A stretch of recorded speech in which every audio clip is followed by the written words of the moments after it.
what exactly would you say is the most important, maybe like what was your path into the industry as far as, what, you took to get you break in, or what you had to do, and like if you have any advice for any individuals that want to break into the industry, what they could do to, maybe follow a similar path, or any advice in that sense would be. And going off of that, like talk about, struggles, opportunities, missed opportunities, or opportunities that you're glad you've taken. So just kind of a path on what you went through.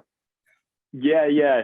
So like I said, I studied in North Carolina in Winston-Salem with concentrations in producing and directing.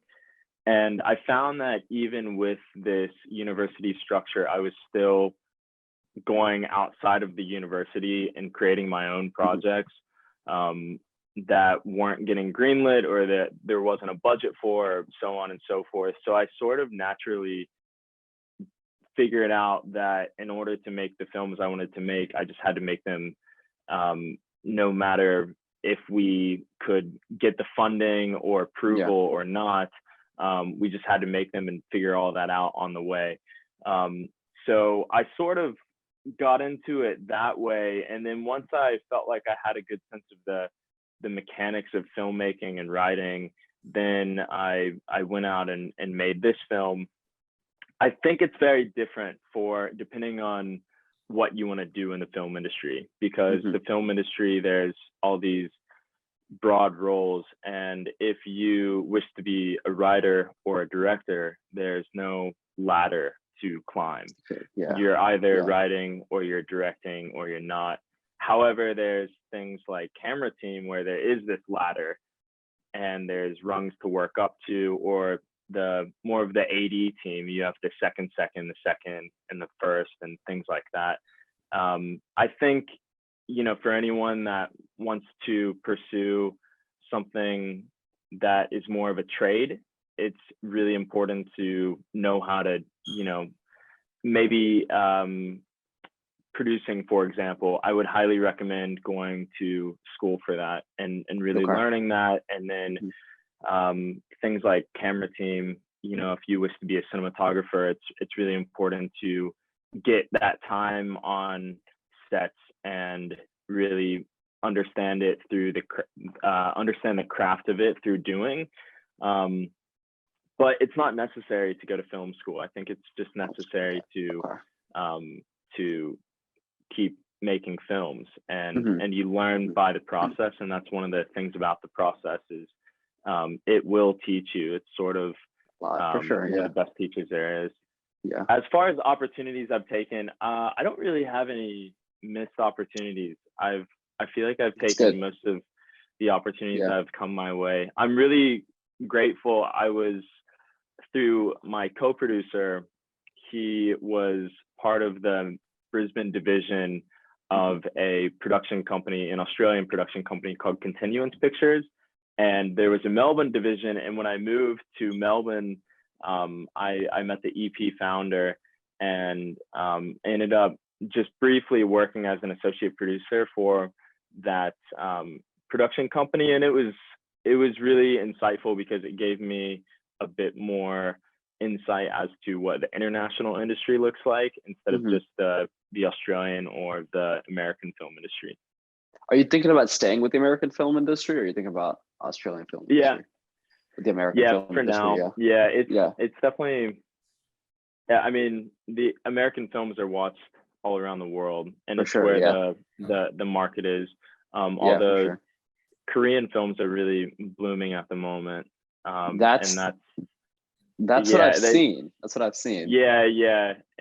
Which is even further compounded with Squid Game. So good show. As human, we've all faced failures in so many aspects. Like, how have you faced failures in the path that you went through?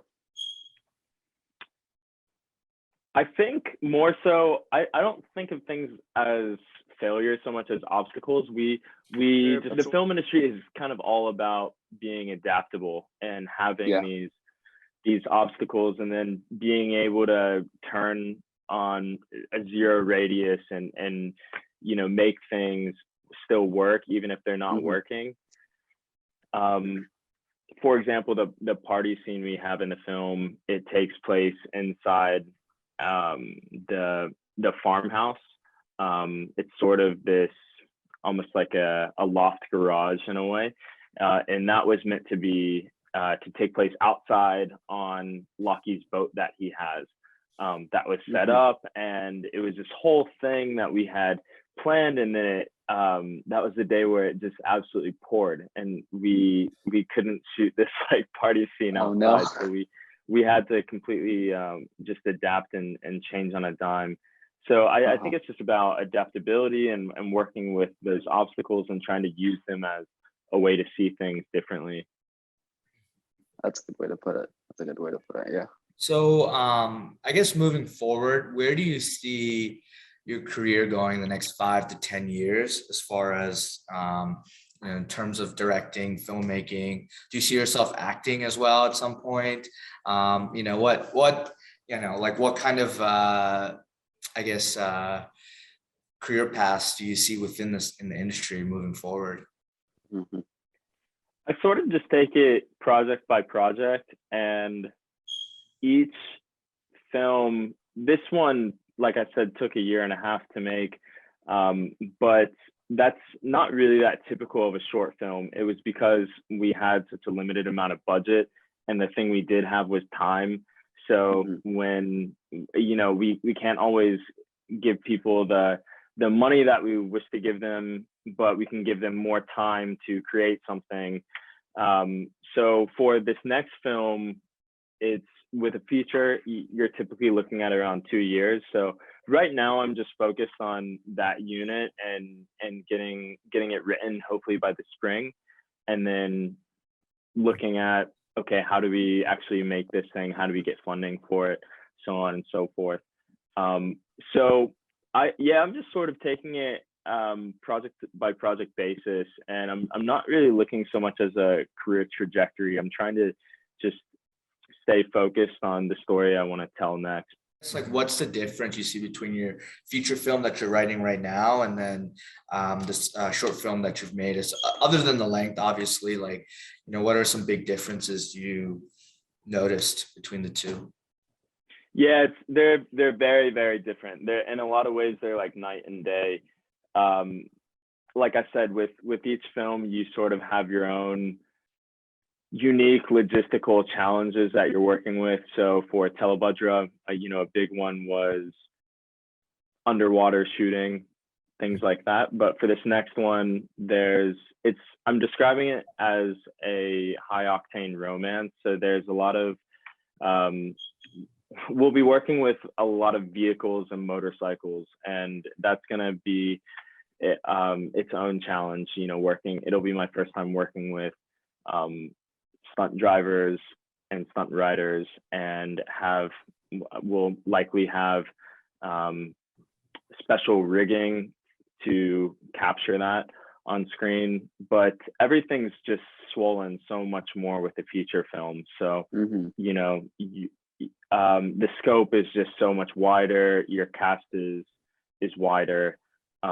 You're working with a lot more different landscapes and settings, things like that. So it's going to be every film is its own animal, that's for sure.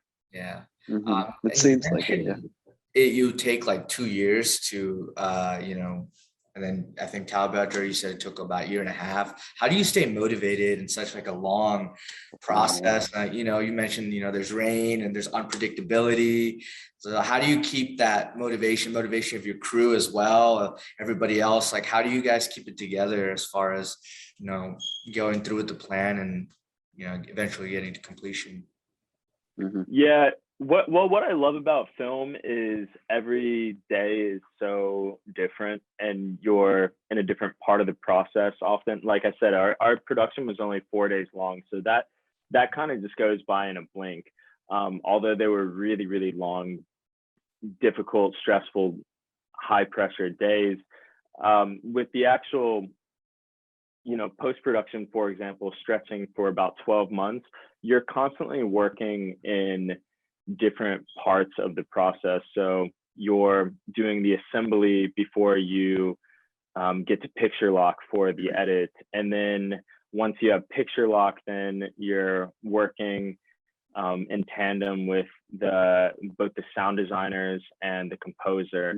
And then that is like its own sub process within that process. So you never really feel like it's this one thing that's taking that long. You feel like it's all these different micro processes almost.